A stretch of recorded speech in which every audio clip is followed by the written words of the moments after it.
The greatest commercials ever made. Tonight at 7:30 on ATV.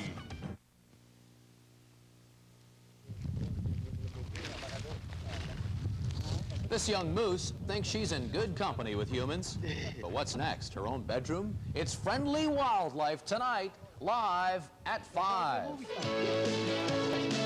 Now, from the ATV News Center at every city and town in the Maritimes, this is the ATV Evening News, live at 5. Good evening. It's Wednesday, March 15th. I'm Janice Landry. Nancy's off tonight. And I'm Paul Mennier. Here's what's coming up in the midweek, mid-month edition of Live at 5. I'm Kate Ledrick in Fredericton. Are you looking for an adventure this summer? The New Brunswick government has a whole variety of activities designed to bring tourists to the Picture Province and keep them here. We'll have that story coming up on Live at 5. Halifax's historic properties may look quiet today, but according to tourism officials, that's not going to last for long. I'm Star Dobson in Halifax. Coming up on Live at 5, we'll take a look at the tourism boom in '95. I'm Jonathan Kay in Halifax. Tonight on Live at 5, we're going to take a look at the products, new and old, that are available to help you get the most for your money when you hire a lawyer, or may even allow you to avoid hiring one at all. I'm Heather Proudfoot in Cole Harbour, where some parents are concerned about a close call today in a creek near a school neighborhood. More on that later in our show. But it seems like it's gotten worse in recent years, so I wanted to figure out what it was. Also tonight, if you exercise regularly, you should watch Dr. Stuart Cameron's story tonight. He will explain fainting spells that can happen after workouts. I had done what the court had asked me to do. Found out. But still, he ran into the brick walls of bureaucracy. Yvonne Colbert's going to straighten this Maritimer's problem out tonight. It's all coming up in the Wednesday edition of Live at 5. First, though, let's check in with Steve Murphy, who's working on the ATV Evening News at 6. Steve? All right, Paul, thank you. Good afternoon, everyone. As first reported almost 24 hours ago here on the ATV Evening News, the Mounties have now laid 16 sex-related charges, including rape, against former Nova Scotia Premier Gerald Regan. He's hired one of Canada's best-known lawyers to handle his defense. I think this is an entire waste of taxpayers' money. I think this entire police investigation, which we have heard from people that they've approached, was high-handed and improper. High-profile lawyer Eddie Greenspan taking some potshots at the police investigation of Gerald Regan. The charges today against the former premier relate to complaints by 11 alleged rape and attempted rape victims. We have the story here at 6 o'clock, along with this.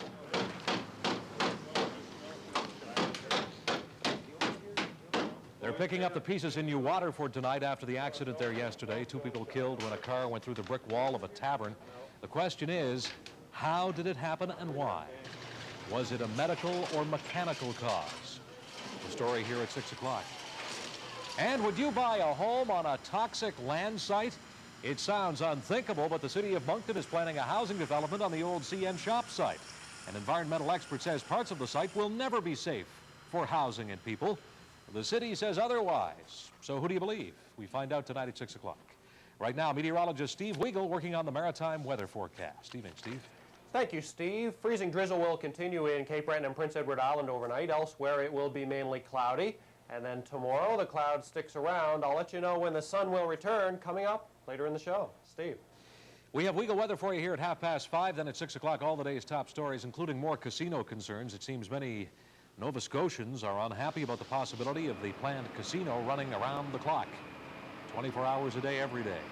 This latest proposal is just adding fuel to the casino fire. We have more on that coming up tonight on your ATV Evening News at 6. Right now, though, it's back to Paul and Janice and our midweek Live at 5 tonight, guys. Thank you, Steve. And first at 5 tonight, the business of tourism. For one maritime city, it's already been a boom year, although one of its biggest weeks is the subject of dispute. That story in a moment. Maritime Fireplace, Chester Daw, A1 Plumbing, Gauguin Protection Insurance, Lawson's Fashions for the Home, and follow the green path to healthy housing. Our show feature. The Moncton Home Show, March 17th, 18th, and 19th. Tell them Biss sent you. How big is Leon's? The warehouse in every Leon superstore is stacked so high, our forklift drivers need their pilot's license. Get it fast at Leon's, Canada's only furniture superstores. That is a non-issue because the minister has condemned those portables because they're rotten. So it wouldn't matter what the absentee rate is. If you have rotten portables, it causes disease, particles in the air, microorganisms. That's why they're condemned. Members of the Canadian Union of Public Employees reacting angrily in St. John today to recent suggestions as some of their members had a high absentee rate. A District 6 school board representative said ongoing air quality problems at Lakefield Elementary School could be partly blamed by the absentee rate among custodial staff. 4 of the school portables have been condemned and kindergarten classes moved elsewhere. Time to check in now with Steve Murphy, who's working on the news at 6. Steve, what's coming up? Paul, a lengthy police investigation has culminated in sex charges being laid against former Nova Scotia Premier Gerald Regan. Here is the lawyer who will be representing Regan. They reject hearing from him before they make their determination. Why, when publicly they announce they're investigating him? Verbal shots from Edward Greenspan today against the RCMP and the Crown, who laid the charges against Regan today. The charges relate to complaints by 11 alleged victims of sexual assaults. The full story here at 6, along with this.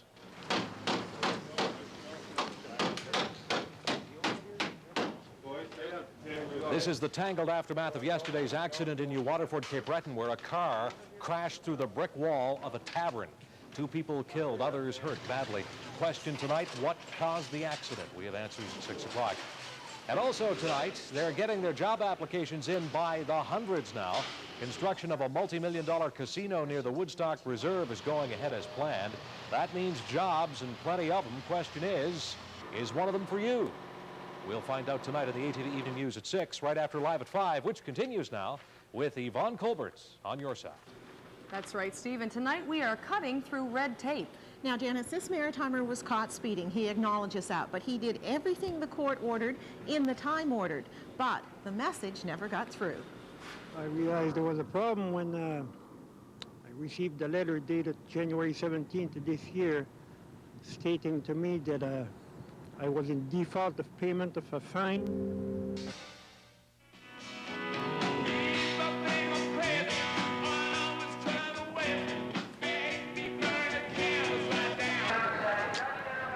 They are fabulous. The Stones are rolling right along in Japan. So far, they've played 6 nights in Tokyo. At $110 a ticket, the band alone will take home $2.5 million a night. That doesn't include profits for sponsors, promoters, and merchandise. T-shirts run $38 a piece and sweatshirts $65.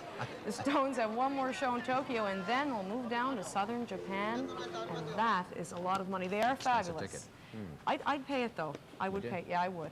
Well, you don't have to be a student of Shakespeare to know today is the Ides of March. Yes, it was on this day that Julius Caesar was assassinated, despite a warning to beware the Ides of March. We sent Dan McIntosh to the campus of St. Francis Xavier University to see if the warning was ignored again today. Does anyone know the date? Oh, that's March 15th. Okay. The Ides of March. We all pretty much know the story. Julius Caesar is warned by an old soothsayer, beware the Ides of March.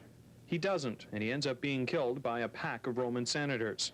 But did you know that Ides is the name of the middle of every month? The ancient Roman calendar had the Ides in every month of the year. They fall on the 15th of March, May, July, and October, and the 13th day of the rest of the months. The next big question, why didn't Caesar listen to the warning? He's probably just interested in his own self-interest, for his own gain. It's like usually they don't usually listen to public support. It should be a warning to some of our politicians, I think. What, the Ides of March? The Ides of March. Not a good time to be introducing too much hardship on the populace. Is the day really unlucky?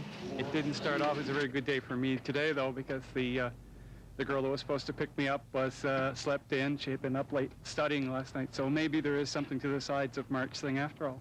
It's appealing for that you can kind of quote something that sounds esoteric and yet apply it to your daily life. People like to warn each other of things about to come, or to knock on wood and avert the evil spirits. I realize it was meant to be a very inauspicious day, but to me it feels like spring is in the air, and I'm not superstitious, and I give it no thought at all, really. So for all you Julius Caesars out there who feel lucky you made it through today, remember, beware the Ides of April and May and June. In Antigonish, Dan McIntosh, ATV News. That's not the way to think, though. Yeah, Think heard from positively. Cleopatra. Time now for Steve Wiggles. Wake up weather, Steve.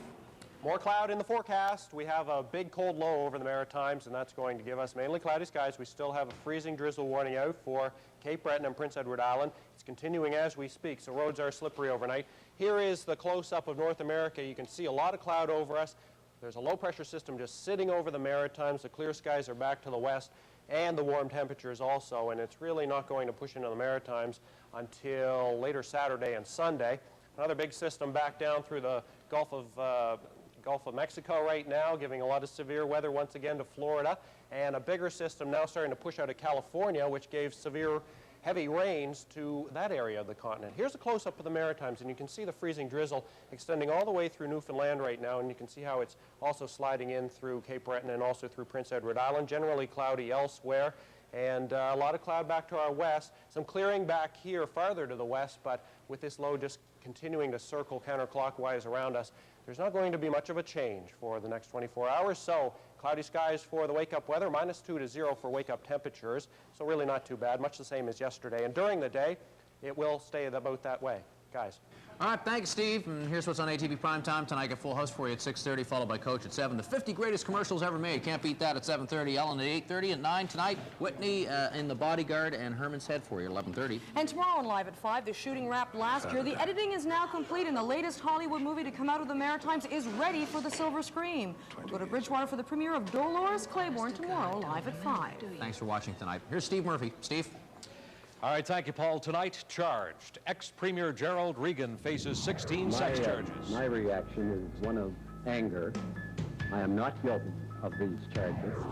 Then, toxic shocker. Is land slated for housing laced with PCBs? I would think that before they could build a subdivision there, that would be checked into and looked after.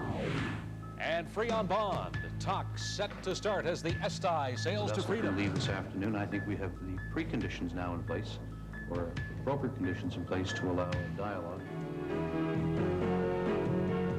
Now, from the #1 news team in Atlantic Canada, the ATV Evening News.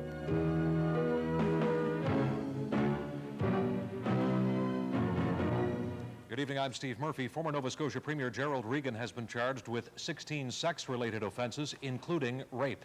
Regan says he's not guilty. His lawyer, Edward Greenspan, goes a step further, saying the former premier is the victim of a system that's out to get him. ATV's Rick Grant is at Bedford Court tonight, where the charges were laid this morning. Rick?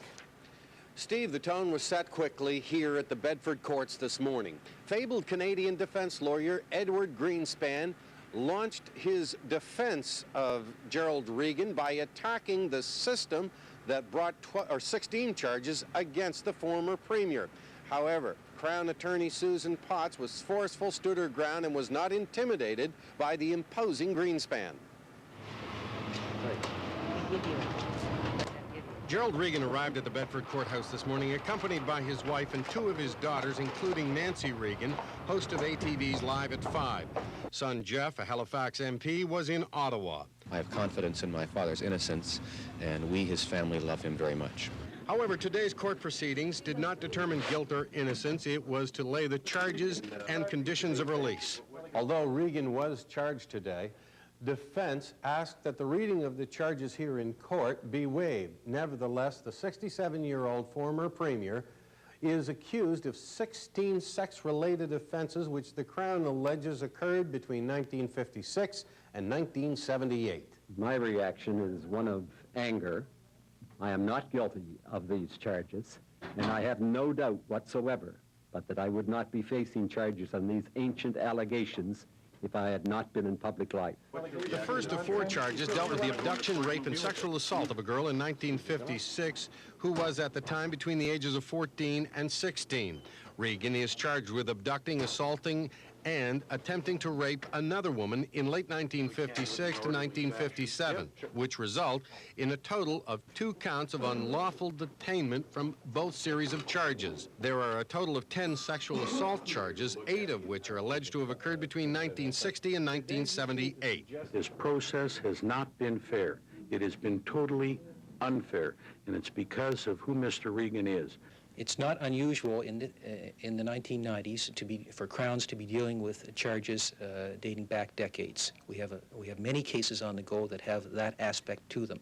we treat all such cases in a similar vein. Greenspan is demanding that the province call an independent inquiry into the Regan case. And I want that looked at, and I'd like it looked at now before we have to go into a courtroom and have a month-long preliminary hearing followed by a very lengthy trial. The next court date for Gerald Regan is in Truro on May the 30th.